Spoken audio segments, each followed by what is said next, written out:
Hello students and welcome to our YouTube channel. जैसे आप सबको पता है कि एसएससी जेई का वैकेंसी आ चुका है और इसमें लगभग 1350 के करीब वैकेंसी जो है। सोचिए इतना वैकेंसी कहाँ कहीं आता है।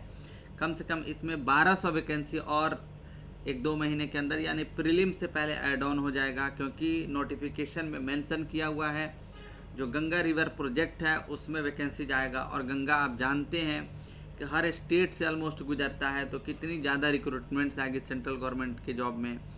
तो आप तैयारी करना स्टार्ट कर दें। लगभग ये वैकेंसी 2500 तक होने वाला है। 1200 के करीब ज़रूर वैकेंसी ऐड ऑन होगा। आरआरबी जेई का वैकेंसी हो सकता है आई होप कि अगले महीने के फर्स्ट वीक या सेकेंड वीक तक आ जाए। और इसमें लगभग 14,000 के करीब वैकेंसी जा रहा है। आपने पेपर या आर्टिकल्स देखा भी होगा। स्टेट जेई का प्रिपरेशन अगर कर रहे हो तो रेगुलर एग्ज़ाम होते रह रहा है आपका। जो मैं सब्जेक्ट अभी स्टार्ट कर ले रहा हूँ आपका, जैसे फ्लूइड मैकेनिक्स, वो सिविल और मैकेनिकल को भी पढ़ना है। स्ट्रेंथ ऑफ मटेरियल दूसरा सब्जेक्ट हम प्रैक्टिस सेशन जो कर रहे हैं वो भी सिविल और मैकेनिकल का को पढ़ना है। हाइड्रोलिक्स का भी सेशन लेके आएंगे, ओसीएफ का लेके आएंगे। जो कॉमन पेपर है उसको पहले हम लोग अच्छे से निपट लेते हैं। जैसे कि आप सबको पता है कि मैंने फ्लूइड मैकेनिक्स का 5वां चैप्टर स्टार्ट किया है, फ्लूइड काइनेमेटिक्स, और उसका आज देखेंगे पार्ट 3, पार्ट 1 और पार्ट 2, क्योंकि फ्लूइड काइनेमेटिक्स एक बड़ा चैप्टर है और इससे क्वेश्चन मैक्सिमम पूछा जाता है आपके एग्ज़ाम में। तो उसी पॉइंट ऑफ व्यू से हम लोग प्रैक्टिस भी कर रहे हैं ताकि एक भी क्वेश्चन आपसे या एक भी कॉन्सेप्ट छूट ना जाए, क्योंकि इस सीरीज़ का नाम ही है कॉन्सेप्ट थ्रू क्वेश्चन प्रैक्टिस। तो इसमें पार्ट 3 है। ऑलमोस्ट ये पार्ट 1, पार्ट 2 और पार्ट 3 के जब आप देखेंगे तो काइनेमेटिक्स आपका कवर हो जाएगा। तो इसके बाद हम लोग स्टार्ट कर देंगे अगले सीरीज में फ्लूइड डायनामिक्स। पूरी एक एक करके चैप्टर वाइज हम लोग सीरीज देखेंगे। क्वालिटी वाले क्वेश्चंस को प्रैक्टिस कर रहे हैं। ऐसा ना कि बस प्रैक्टिस ही प्रैक्टिस करें, वैसे नहीं। जिस क्वेश्चन में कॉन्सेप्ट हो, एक क्वेश्चन से कम 10 कॉन्सेप्ट आपका क्लियर हो, उस क्वेश्चन को हम लोग प्रैक्टिस कर रहे हैं। तो चलिए देर नहीं करते हैं, स्टार्ट करते हैं सेशन को। जैसे कि आप देख रहे हैं क्वेश्चन प्रैक्टिस करते रहना है। बहुत सिग्निफिकेंट सब्जेक्ट है। कम से कम फ्लूइड मैकेनिक्स का वेटेज 30% मैकेनिकल में होता है और बाकी 15% के करीब सिविल में। तो सेशन आपका 9 है। क्वेश्चंस की तरफ बढ़ते हैं। न्यूमेरिकल क्वेश्चन है, क्वेश्चन को ध्यान से समझना है क्या कह रहा है क्वेश्चंस। पहले सेशन और दूसरे सेशन में हमने खूब न्यूमेरिकल प्रैक्टिस किया। इस सेशन में हम लोग थ्योरी क्वेश्चन प्रैक्टिस किया। इस सेशन में हम लोग मैक्सिमम न्यूमेरिकल पे फोकस करेंगे ताकि दोनों प्रोस्पेक्टिव से आपका कॉन्सेप्ट सही हो जाए।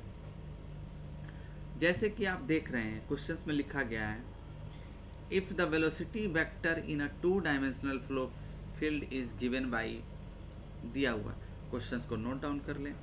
Velocity profile v equal to दिया हुआ आपका 2x y i plus 2y square minus x square J, ये वेलोसिटी प्रोफाइल दिया हुआ है।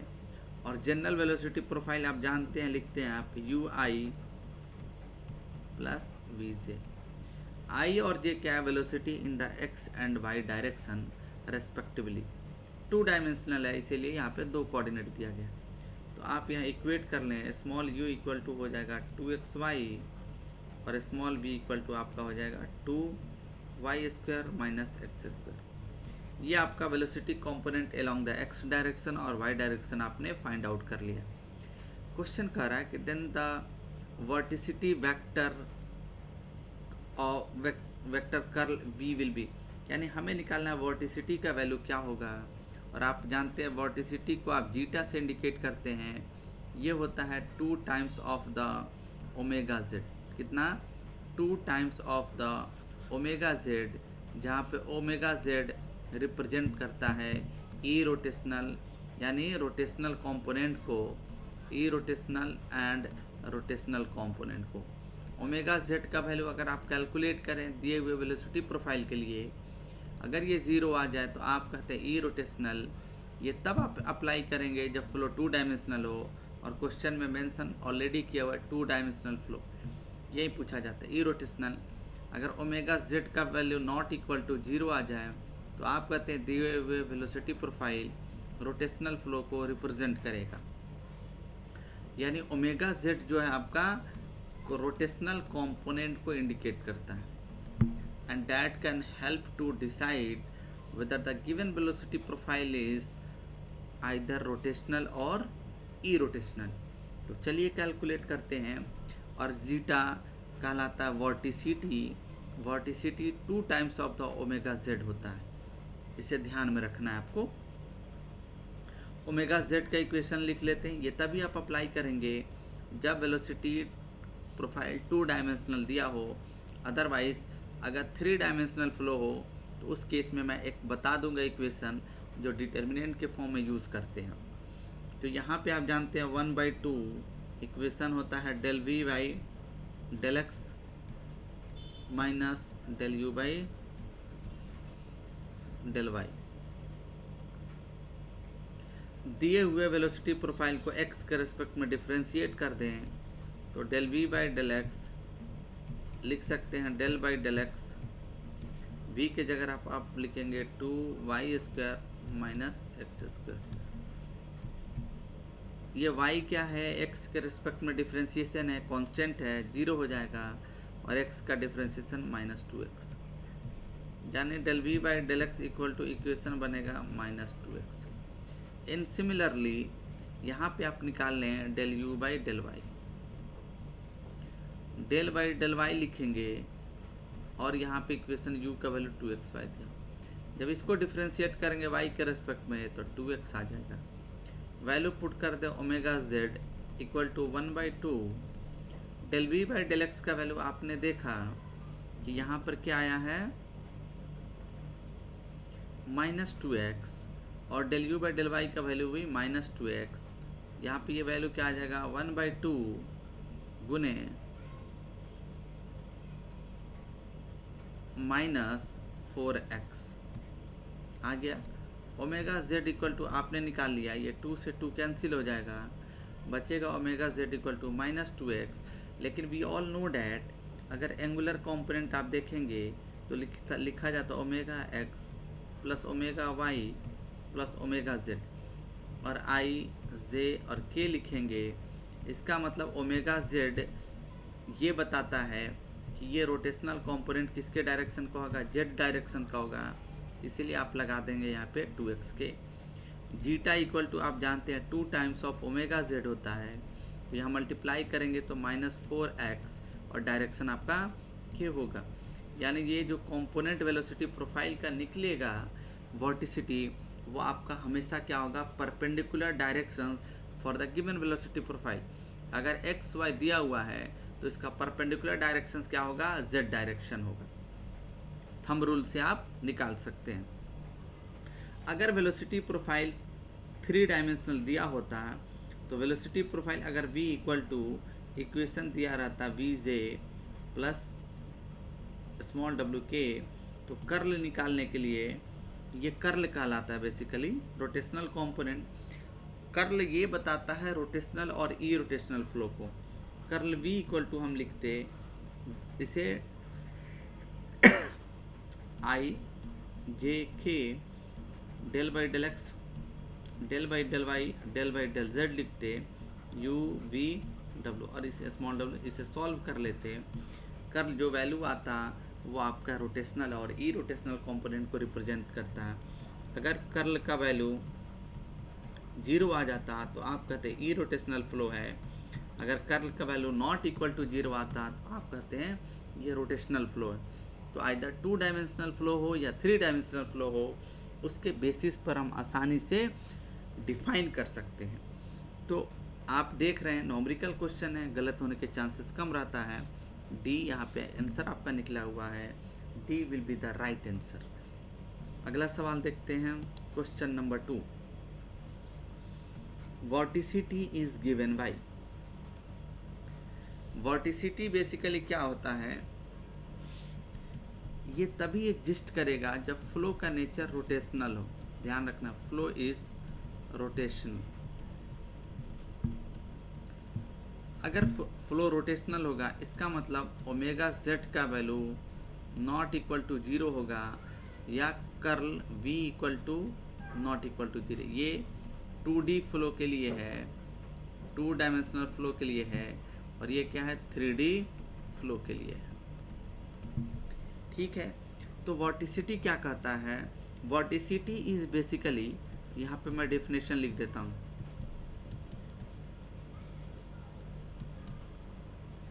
सिटी जीटा से इंडिकेट करते हैं। It is defined as the ratio of circulations to the area, circulations to the area. और जीटा इक्वल टू जब आप कैलकुलेट करेंगे तो मैथमेटिकल इक्वेशन आता है 2 times of the omega z, और ओमेगा जेड क्या है? रोटेशनल कंपोनेंट है, 3 डायमेंशनल होता तो 2 times of the curl v आप लिखते। तो यही क्वेश्चन पूछा गया है, rotation 2 times of the rotations. तो बिल्कुल करेक्ट ऑप्शन से A is the correct option. अगला सवाल भी बड़ी आसान है, मैथमेटिकल एक्सप्रेशन पूछा गया है। क्या कर रहा है कि इन a 2 dimensional velocity field with velocity u and v along the x and y direction, बड़े क्लियर कट क्वेश्चन लिखा हुआ है। Respectively the convective acceleration along the x direction. आपसे पूछा है कॉन्वेक्टिव एक्सेलरेशन क्या होगा जब velocity given velocity profile function हो x एंड y का ओनली। ठीक है, और मान लीजिए t का फंक्शन हो, तो a equal to total acceleration equal to आप इक्वेशन लिखते हैं a x i plus a y j plus a z k. ठीक बात है। ये जब आपने लिख ही लिया तो ए एक्स क्या है? Acceleration along the x direction, और ये सम होता है convective acceleration plus temporal acceleration. जो एक्सेलरेशन डिस्टेंस के रेस्पेक्ट में चेंज होता है उसे आप कॉन्वेक्टिव एक्सेलरेशन कहते हैं।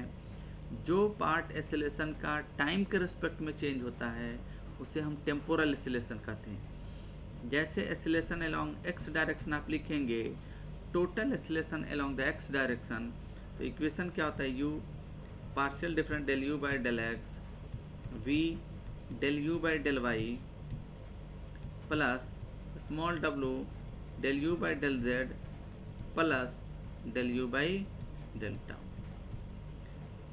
ये जो आप एक्सेलरेशन देख रहे हैं इसे आप कहते हैं convective acceleration.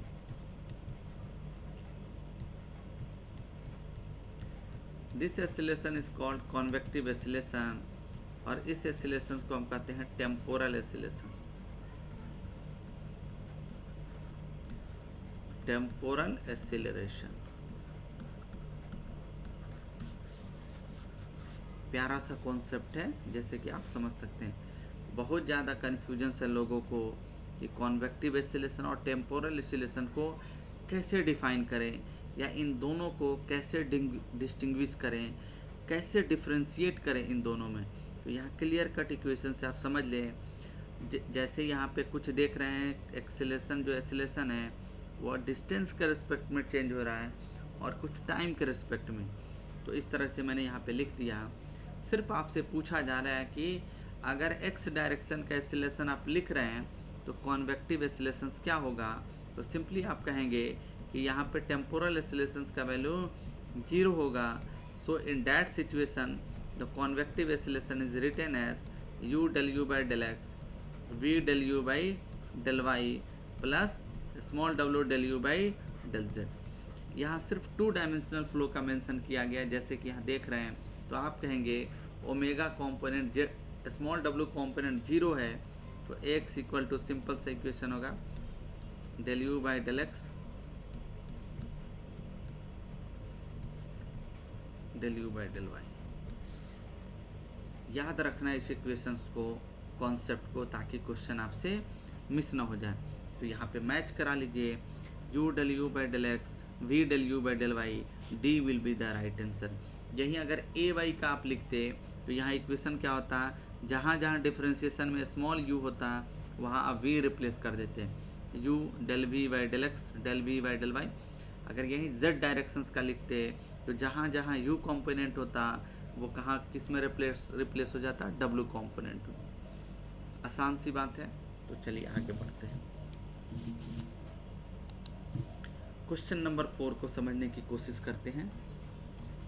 Multiple time repeat हुआ है क्वेश्चन, थेरेटिकल है लेकिन कॉन्सेप्चुअल है। A body is called streamline body. दो तरह का जनरली बॉडी होता है, एक स्ट्रीमलाइन बॉडी होता है, आप समझ लें, एक होता है स्ट्रीमलाइन बॉडी और दूसरा होता है ब्लफ बॉडी।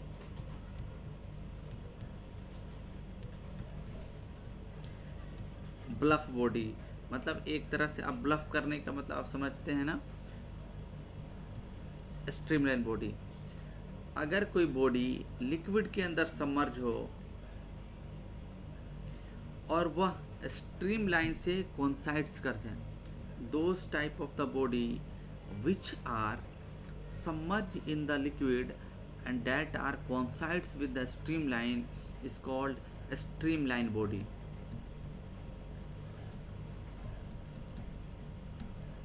और जो स्ट्रीमलाइन से कोइंसाइड्स नहीं करता है तो उस तरह क्या बॉडी को क्या कहते हैं, bluff body. Those body which are coincide with the streamline is called streamline body.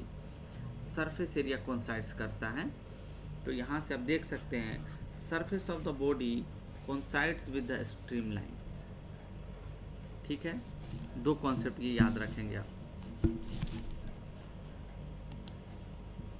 अगला सवाल है question number 5, a potential function exist for. आप जानते हैं पोटेंशियल फंक्शन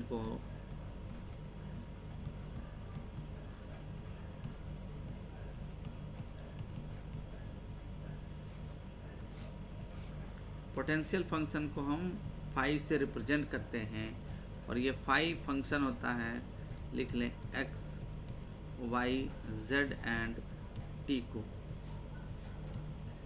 आप इस तरह से डिफाइन कर सकते हैं। और ये पोटेंशियल फंक्शन होता है, स्केलर फंक्शन होता है, स्केलर फंक्शन ऑफ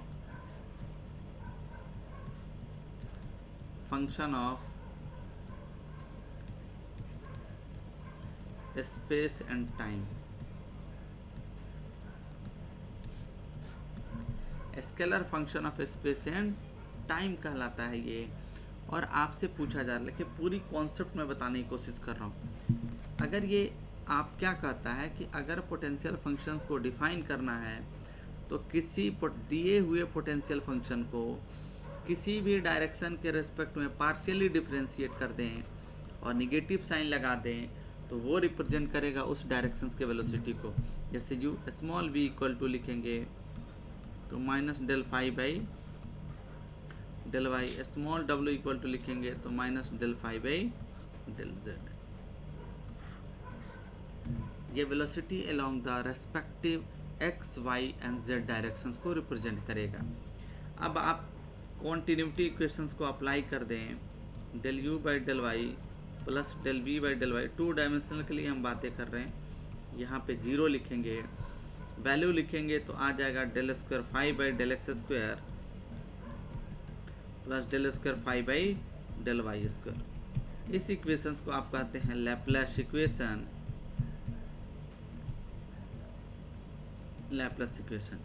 लेकिन यही अगर रोटेशनल कंपोनेंट लिखे ओमेगा जेड इक्वल टू तो आप लिखते हैं 1/2 del we by del x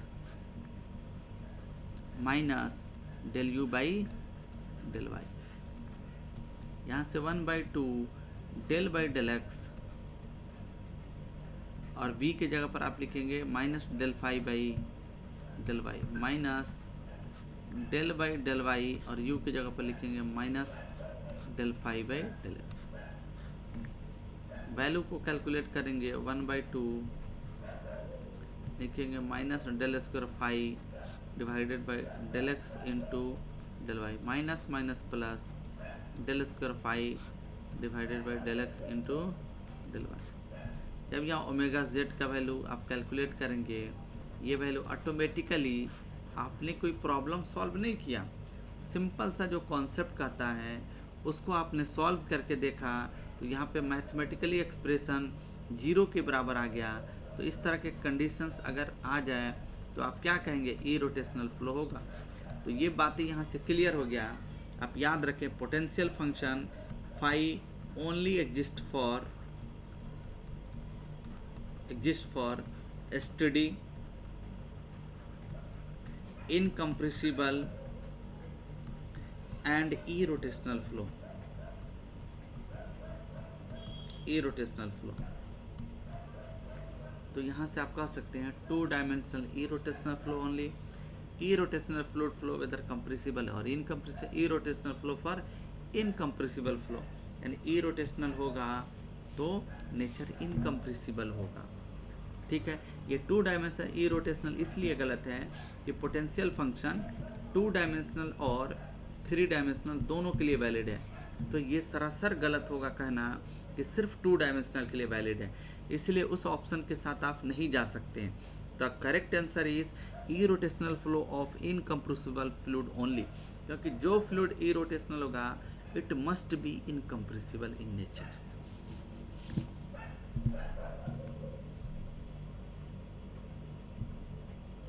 अगला सवाल है, क्वेश्चन है, ये नॉमरिकल क्वेश्चन है.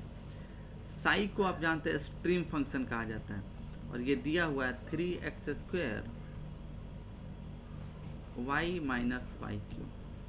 स्ट्रीम फंक्शन दिया हुआ है, value of u and v are. आपसे पूछा जा रहा है कि स्मॉल u और v का वैल्यू क्या होगा. आप जानते हैं u velocity along x direction है, along x. The small v क्या है, velocity along y direction. Simple सी बात है. तो आप जानते हैं कि दिए हुए स्ट्रीम फंक्शन को,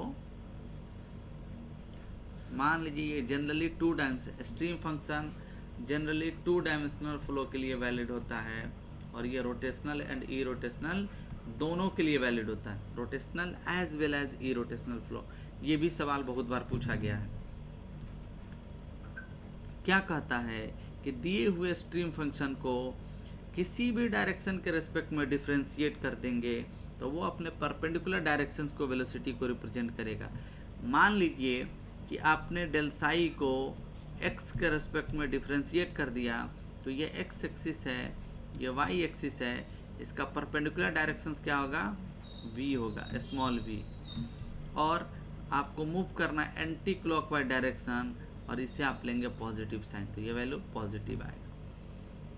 अब क्या करता है, अगर इसे y के रेस्पेक्ट में आप डिफ्रेंशिएट करें del psi by del y, तो इसका परपेंडिकुलर डायरेक्शन आपको क्या मिलेगा, x मिलेगा, और उसके अलोंग की वेलोसिटी u होता है, लेकिन आप मूव करेंगे तो क्लॉकवाइज मूव करेंगे, तो sign will be taken as negative. तो निकाल लेना है, आपको निकालना है u का वैल्यू. तो स्मॉल u इक्वल टू आप लिखें minus del psi by del y. Equation होता है minus del by del y, और साई का वैल्यू दिया हुआ है 3x² y minus y cube. Value को पुट करेंगे, y का डिफरेंस y होगा माइनस 3x², और y का डिफरेंस है माइनस प्लस 3y². तो इसको सिंपली आप लिख सकते हैं 3y² माइनस 3x², यानी u का वैल्यू आ गया 3y² minus 3x². Similarly v equal to हम लिख सकते हैं del psi by del x by concept. इसको कहा जाता है Cauchy Riemann equation. Del by five से जब तुलना आप कर देंगे इसे, तब जब फाइव से इसे तुलना करेंगे तब होता है. यहाँ पे वैल्यू पुट करिए 3x² by minus y Q. यहाँ पे डिफ्रेंशिएट करेंगे x के रेस्पेक्ट में, वैल्यू आएगा 6xy. तो u का वैल्यू ये आया, v का वैल्यू ये आया. तो ऑप्शन देखेंगे तो यहाँ पे ये मैच कर रहा है, डी ऑप्शन. कॉन्सेप्ट अगर क्लियर है तभी आप आंसर कर पाएंगे, चाहे वो थ्योरेटिकल क्वेश्चन हो या आपका न्यूमेरिकल क्वेश्चन हो. क्वेश्चन नंबर 7 स्टेटमेंट वाला क्वेश्चन है, ध्यान से पढ़ना है फिर आंसर करना है. क्वेश्चन क्या कर रहा है, consider the following statements, which of the above statements are correct. 4 statements दिए गए हैं और हमें ये पढ़ के बताना है कि दिए हुए ऑप्शंस में कौन कौन से स्टेटमेंट सही है. पहला देखते हैं, चलिए. पहला क्या करें, stream lines and path line are instantaneous line. बिल्कुल सही है, स्ट्रीम लाइन और पाथ लाइन क्या है, इंस्टेंटेनियस लाइन है, इसमें कोई शक नहीं है. Path lines and stream lines are generated by the passage of time, ये भी बिल्कुल सही है। Path line can be found by the time exposure of a marked particle. चौथा, stream lines path lines are identical in the steady flow, ये भी सही है। यानी आप यहाँ पे ऑप्शंस देखेंगे तो 3, 1, 2, 3, 4 all are the correct answer, यानी सारे डेफिनेशन हैं। काइनेमेटिक्स के पूरे डेफिनेशन आप पढ़ेंगे, क्योंकि स्ट्रीम लाइन एक इमेजनरी लाइन होता है तो इंस्टेंटेनियस होगा। पाथ लाइन भी एक इमेजनरी लाइन्स होता है जो इंस्टेंटेनियस लाइन होगा। Path line strict lines are generated by the passage of time, बिल्कुल सही है, टाइम के रिस्पेक्ट में डिफाइन होता है। Path lines can be find with exposure of mark particle, ये भी सही है। जैसे जैसे टाइम इंटरवल बढ़ेगा पाथ लाइन आप उसे ट्रेस करेंगे तो जो लाइन मिलेगा उसे पाथ लाइन कहते हैं। और स्ट्रीम लाइन, पाथ लाइन और स्ट्रिक्ट लाइन आइडेंटिकल होता है। ये क्वेश्चन काफ़ी फेमस पूछा गया है जब कंडीशन स्टेडी फ्लो। तो स्टेटमेंट सारे सही हैं।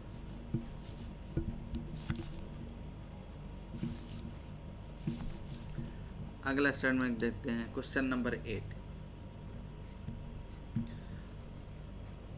A practical example of study and non uniform flow. Study हो लेकिन non uniform flow. Steady flow कहने का मतलब आप समझ सकते हैं, स्टडी फ्लो आप उस फ्लो को कहते हैं जहाँ पे fluid property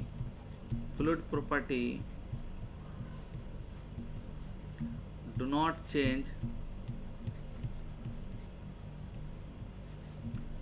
with respect to time for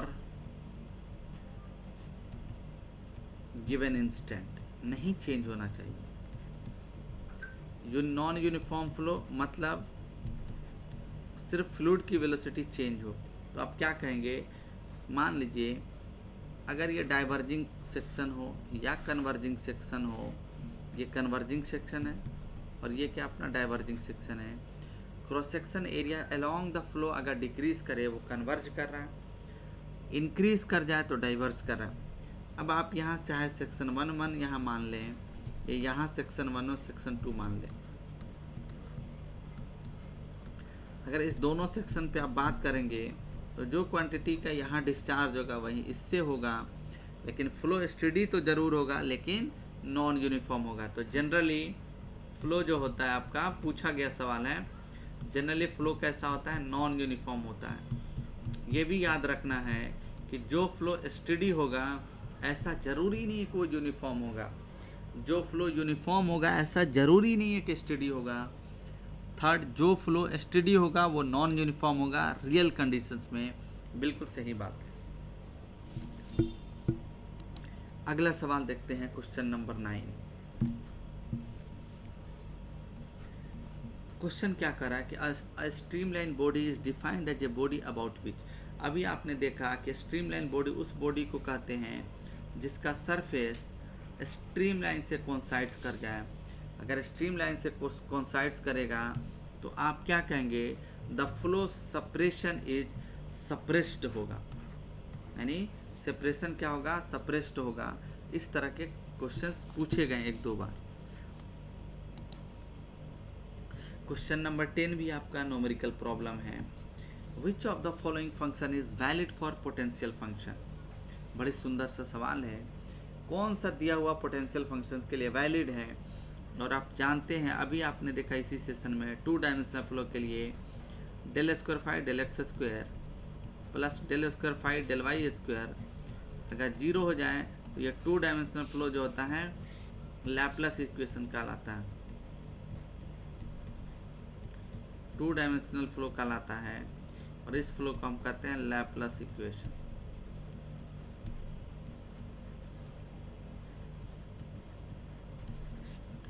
अगर ये इक्वेशन सॉल्व करने के बाद वैल्यू 0 आ जाए तो हम क्या कहेंगे कि ये पोटेंशियल फंक्शन को सेटिस्फाई करेगा, valid for the potential function, क्योंकि पोटेंशियल फंक्शन लैपलेस इक्वेशन को सेटिस्फाई करता ही करता है। तो पहला देख लेते हैं, पहला का डिफरेंशिएशन आप देखेंगे, डबल डिफरेंशिएशन इसका निकालेंगे तो डबल डिफरेंशिएशन क्या आएगा, ये तो पॉसिबल हो ही नहीं सकता है। इसका निकालेंगे तो आपका ये भी नहीं हो सकता है। ये भी सी और डी को डिफ्रेंशिएट करते हैं। पहले डी को देख लेते हैं डिफ्रेंशिएशन करके। डबल डिफ्रेंशिएशन आप करेंगे इसका तो क्या आएगा, एक बार डिफ्रेंशिएशन करेंगे डेल स्क्वायर तो आएगा आपका 3x²। दूसरे बार में आएगा 6x माइनस 6y आएगा, यानी ये भी नहीं होगा। इसको चेक कर लेते हैं। एक बार में आ जाएगा आपका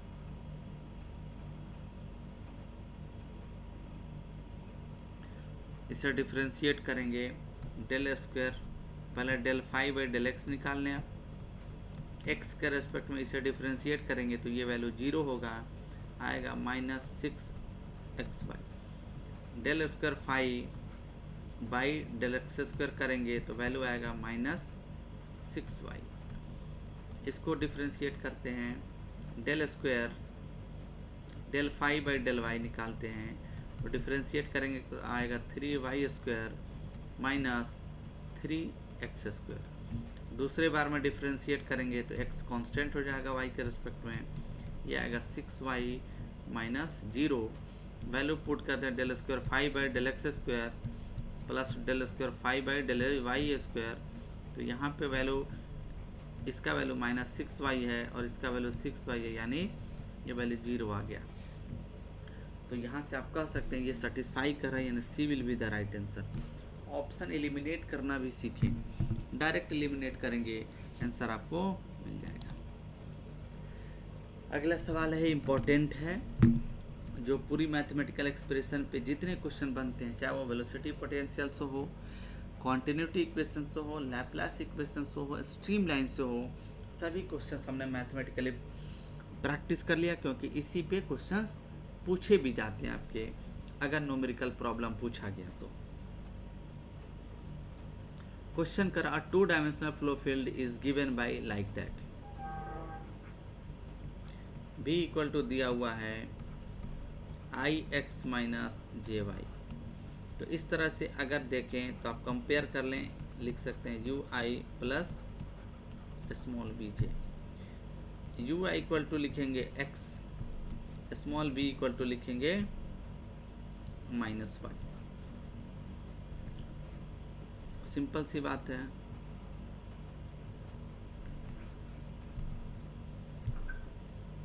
अब यहाँ से स्ट्रीम लाइन का पॉइंट दिया आपका 1 और 2 पॉइंट। स्ट्रीम लाइन का इक्वेशन जब हम देखेंगे, स्ट्रीम लाइन तो इक्वेशन क्या होता है, dx by small u plus dy by small b। dx by small u की जगह पर हम पुट कर देंगे जो वैल्यू दिया हुआ x equal to dy by minus y। इसको आप माइनस को ऊपर लेके जाएं, इसको इंटीग्रेट करेंगे, आएगा log x minus log y plus indefinite integration है तो कांस्टेंट, इसको इंटीग्रेट करना होता है दोनों तरफ, c आएगा, लेके आएंगे दोनों तरफ तो log x plus log y equal to c होगा। और आप जानते हैं log m plus log n किसका फॉर्म लेता है, log x इंटू वाई हो जाएगा इक्वल टू c। जब आप एंटी लॉग लेंगे तो आप लिखेंगे x y equal to c. तो c का वैल्यू एट पॉइंट 112 पे, एट पॉइंट 12 पे आप कैलकुलेट कर लेंगे तो c का वैल्यू यहाँ से 1 into 2 equal to x c का वैल्यू आ गया 2। इक्वेशन आपका आया हुआ है x y equal to c, तो आ जाएगा एक्स वाई इक्वल टू 2, यानी x y minus 2 equal to 0। This equation represent the streamline equation for the given velocity profile. कितने मज़ेदार क्वेश्चंस था। तो इस तरह से आप क्वेश्चंस का अगर प्रैक्टिस करेंगे तो सभी चीज़ें आपका कवर हो जाएगा। जैसे कि आपने देखा कि हम लोग फ्लूइड काइनेमेटिक्स पे 3 सेशन प्रैक्टिस किए, लगभग अप्रॉक्स 46 क्वेश्चन हम लोगों ने प्रैक्टिस किया सिर्फ एक चैप्टर पे। और 46 क्वेश्चन कहने का मतलब ये होता है कि पूरी कॉन्सेप्ट जो इस चैप्टर में इस्तेमाल हो रहा है उसको डिस्क्राइब कर दे। जैसे आपने देखा कि फ्लूइड फ्लो पे आपने प्रॉब्लम किया, टाइप्स ऑफ फ्लूइड फ्लो, चाहे वो स्टेडी हो, अनस्टेडी हो, uniform, non uniform, compressible, incompressible, rotational, irrotational, laminar turbulent सब पे देखा हमने। फिर कॉन्टिन्यूटी इक्वेशन को समझा, मैथमेटिकल थेरेटिकली डिस्चार्ज से प्रॉब्लम किया हमने, टाइप्स ऑफ फ्लो पर इम्प्लीमेंट करके देखा, वेलोसिटी पोटेंशियल फंक्शन को देखा, स्ट्रीम फंक्शन को देखा, इक्वी पोटेंशियल लाइन को देखा, फिर वेलोसिटी पोटेंशियल पे मैथमेटिकल इक्वेशन को देखा, सॉल्व किया, स्ट्रीम फंक्शन पे देखा, स्ट्रीम लाइन देखा, एवरीथिंग जो कॉन्सेप्ट इस्तेमाल हो रहा है, इवन एट फ्लो नेट के बारे में भी मैंने बता दिया है, डिस्कस कर दिया है। पूरी सेशन को काइनेमेटिक्स का देखेंगे तो आई होप कि जो 3 से 4 सवाल आपके एग्ज़ाम में पूछे जाने हैं, एक भी क्वेश्चन मिस नहीं होगा। अगला सेशन जो फ्लूइड मैकेनिक्स का स्टार्ट होगा, चैप्टर नंबर 6 से स्टार्ट होगा, तो उसको भी सही से देखना है। अगला सेशन जो आएगा आपका चैप्टर नंबर 6 होगा, जिसे आप फ्लूइड डायनामिक्स के नाम से जानते हैं। इस पे भी हम लोग फिल्टर्ड कंटेंट पढ़ेंगे, क्वालिटी वाले क्वेश्चंस को प्रैक्टिस करेंगे, जिससे न्यूमेरस आपके एप्लीकेशंस का कॉन्सेप्ट क्लियर हो जाए। तो आप चैनल पे बने रहें। जो नए व्यूअर्स हैं वो चैनल को पहले सब्सक्राइब करें, सारे वीडियो को देखें और लाइक करें। अपने दोस्तों तक भी चैनल को पहुंचाना है ताकि वो भी कंटेंट का लाभ उठा लें। फ्लूइड डायनामिक्स जैसे ख़त्म होगा, हमने सॉम का क्वेश्चन प्रैक्टिस किया है, सॉम को एक्सेलरेट करेंगे और फ्लूइड को धीरे धीरे हम लोग करते रहेंगे अल्टरनेटिव। तो आई होप कि आपको 5 से 10 दिन के अंदर पूरी फ्लूइड ख़त्म हो जाएगा।